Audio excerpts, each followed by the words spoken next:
people tampering with the meter. It happens. People want free electricity. So there's not much we can do about it. Welcome back to Toolbox Talks for Electricians. And have you ever been to a property and you've been looking at the board, figuring out for a little while, thinking, hang about, how is this actually fed? Only to take you a few minutes to find out that, yeah, this is one of them free meters. These are the ones that they install that they don't pay for electricity. Basically, it's been bypassed or rigged. So the penny drops. The meter's been bypassed. Or, like you say, it's been rigged. So just so that property can get free electricity. If you work as a domestic electrician in the domestic sector, so to speak, then yeah, you're more likely seen it. And it's a bit of a tough scenario to be in with the customer. And when you approach the customer and say, look, your meter's been tampered with, do you know anything about it? You can guarantee that they'll deny all knowledge. No, not at all. It's always been like that. So you've always been getting free electricity. Why the hell do you top it up? Or why have you not noticed? You're not maybe paying that your meter has been free, basically. You haven't been paying for your electricity. They know, basically, but it is a difficult situation to be in. So what do? You might go in there and say, okay, no problem, and you put it back properly. You put it back properly how it should be reading. The meter should be reading the amount of electricity used. But what's to say that as soon as you leave, that customer's going to get his little DIY kit out and put it back to rigged meter how he originally wanted it? And electricians finding this scenarios in so many different properties. I don't know, I've never seen one in a industrial or commercial property as yet, touch wood. But I'm sure it happens. So what do you do about it? Toolbox Talks for Electricians podcast, helping electricians reduce stress, gain back time, and earn more money. Welcome back once again to Toolbox Talks for Electricians. And today we're going to talk about bypassing the meter and meter tampering. It happens. I don't know how we're going to stop it, to be honest, but we'll have a little look into it later on in the podcast. Because bypassing the meter or rigging the meter, it happens all over the UK. Well, I'm assuming it happens all over the world. But in the UK, I've seen it happen a lot. And I think people are looking to do it a lot more now. Maybe bypass the meter, get a bit of free electricity because of the energy prices going up. When you've got BP or Shell coming out saying, hey, look at the amount of profit we've got this month or this quarter. It's 3 times as much as we normally have. Well, yeah, it's because you put our prices up, mate. And we have got no choice. We need fuel for the car. We need electricity to run our businesses. So yeah, that's how you're making profit, mate. You're ripping off the domestic customer. And I've seen situations where people have no other option. They haven't got any money for any electricity. So they bridge the meter. And they need to bridge the meter to maybe keep their house and their family warm, or maybe just to cook their food. I'm not sure if maybe people realise the consequences of getting caught with a bypass meter or a bridged or rigged meter, whatever you call it. There can be up to £2,000 fine, possibly a custodial sentence, which is 5 years, and you've got a criminal record. It's quite harsh consequences to get found out with a bridged meter. And there's another thing that can happen with your supplier. Say that British Gas supply your electricity and they find out that you bridged the meter. They can decide to not supply you anymore. If you hold your hands up and say, yep, sorry, I bridged the meter, I paid my £2,000 fine, maybe you did your 5 years in prison, but they can say, yeah, we're not supplying you anymore. You've got a criminal record. On your name, there's a black mark to say, we didn't have to supply your electricity because you've got a record of bridging your meter. It's pretty harsh. And from an electrician's point of view, I'd say that some scenarios, not all scenarios, mind you, some scenarios, bridging the meter is not massively dangerous. Or maybe bridging the meter is dangerous, but rigging the meter so you get free electricity, like changing. I'm not going to sit here and describe how to bridge a meter. That's probably not a good idea. But bridging the meter and changing it so you get free electricity, you can do it so it's not specifically dangerous. It's not majorly dangerous. It's not going to cause a fire. But it's the people that do it, the Billy Bodger, the easy way, the simple way, just a simple fix to get that plug working. That's the dangerous part. And I just want to interrupt this podcast just a little bit to say thank you very much for tuning in to Toolbox Talks for Electricians. And if you'd be so kind to leave a review on whichever platform you're listening on, leave a like, a comment, whatever, just a little something to help this podcast reach more electricians, to help them reduce stress, gain back time, and earn more money. So let's carry on to see what's going on with this meter tampering. And it's not understanding or having a cautious perception of how dangerous electricity can be. Like when you've got these people that've got the live and neutral coming in, but they think, hang about, I'm just going to bridge it by stick a nail in that one, a nail in that one, and stick a spoon across. That's completely dangerous. I don't understand how or why people do that or think that that's a good idea to do. But they do. They bridge the meter that way. Or maybe they think, yeah, I'm going to just bridge the meter. I'm going to stick a cable in the lives just to bridge out the meter so we don't have to pay for electricity. And you can guarantee that that customer that wants to bridge the meter out, they're not going to go down the electrical wholesalers and say, right, have you got a bit of 25 mil tails so I can bridge my meter out? Well, they're obviously not going to ask, but they're not going to ask for a 25 mil tails to bridge the meter out, to be able to do it properly, for that fuse to work properly on the meter. They're just going to go to their shed or their garage and get a bit of cable, any old bit of cable that they can find, chop it off a toaster or chop it off a cooker. I don't know what they're going to do, but I've seen so many crazy situations, and just bridge it out with whichever cable they can find. And that's the dangerous part. And I suppose the question is it electricians' responsibility to be able to report these bridge meters or rigged or bypass meters that we find? Do we have an obligation to be able to report it to the police to say, yes, this property is getting free electricity? Go and investigate. Are we meant to be a grass? And then there's another end of the spectrum where you think, if you do grass a customer up, you go to the police and say, yep, this meter's been bridged. Are they going to pay the bill? Are they going to say, right, you grassed me up, mate. I've got a £2,000 fine. That's coming out of your invoice that you're going to send me. It's a bit of a tough situation to be in. And I'll tell you, I have seen it before in my experience as an electrician. I've been around to a property. One guy, he'd done it quite well, to be honest. He had an isolator. The fuse bulb was downstairs in the hallway, and then the bedroom was upstairs. He had an isolator upstairs where if he turned the isolator off, he had to pay for his electricity. But if he turned it on, he got it for free. And it had been like that for 5 years. I was a bit surprised, but it was done safe and it was done fine. And there was nothing I could say. Obviously, I'd say to him, look, man, you can get fined and you can get prison sentence for this.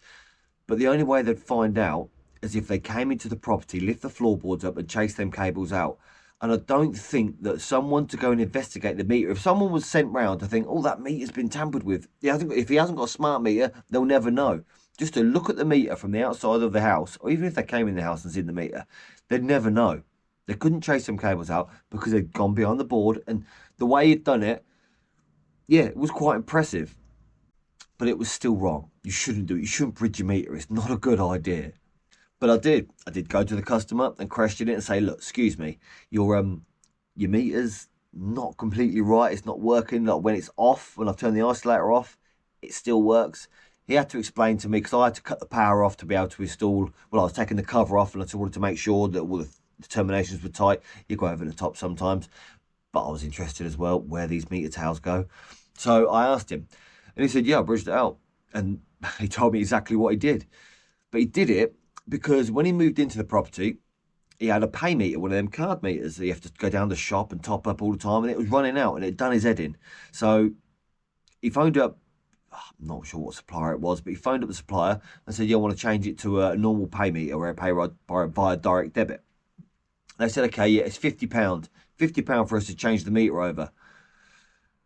He didn't quite like that situation, so he came up with an alternative solution.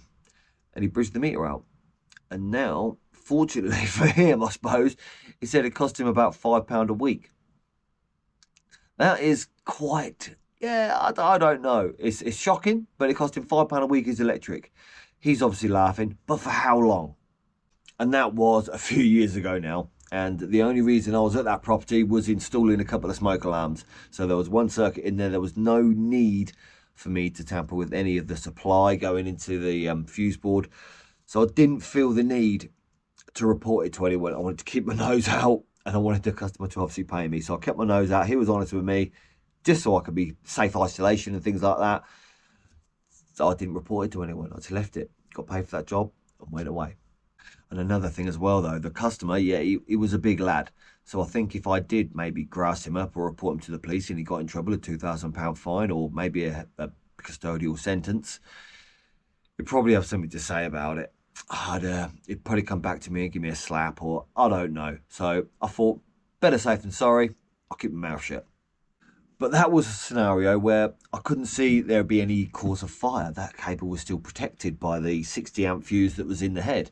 It would still blow the fuse long before that cable melted. So that was, in effect, a safe scenario. But there is another scenario I've been to. I've been to this one where there was a 6mm armoured going into the bottom of the head.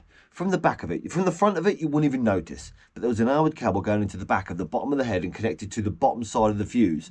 So it was connected to the mains cable coming off the transformer out in the street. I couldn't believe it. The only reason I was called there is because the neutral had burnt out. And there was a few guys standing around and said, right, Ben, can you sort it out? Not a chance. I am not touching it. Unfortunately, there's not a chance I can turn anything off to make safe isolation. I'm not going to touch it. It's not my cup of tea. I do not want to get involved in this. It was absolutely crazy, and it was basically a fire waiting to happen. Yeah, fair enough that that end got burnt and it stopped you giving the supply. But what if the other end was getting hot as well and that was melted? That's going to set fire to the property that it was connected to.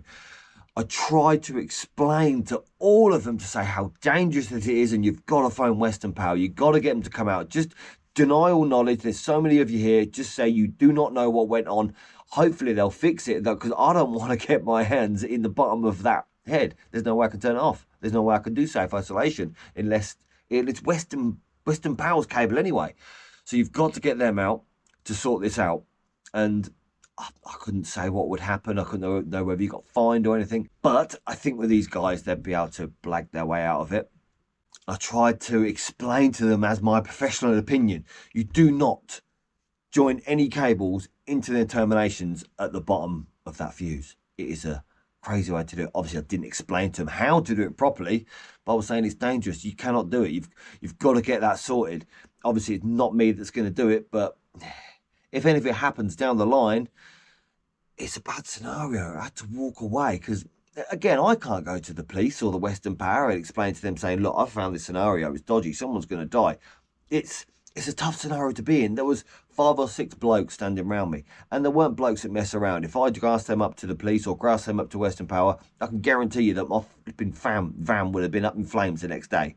So there was no chance of me going to report them or be a grass to anyone. I just tried to drill it into them that this is dangerous. Please get it sorted. You've got kids and that riding around here on push bikes.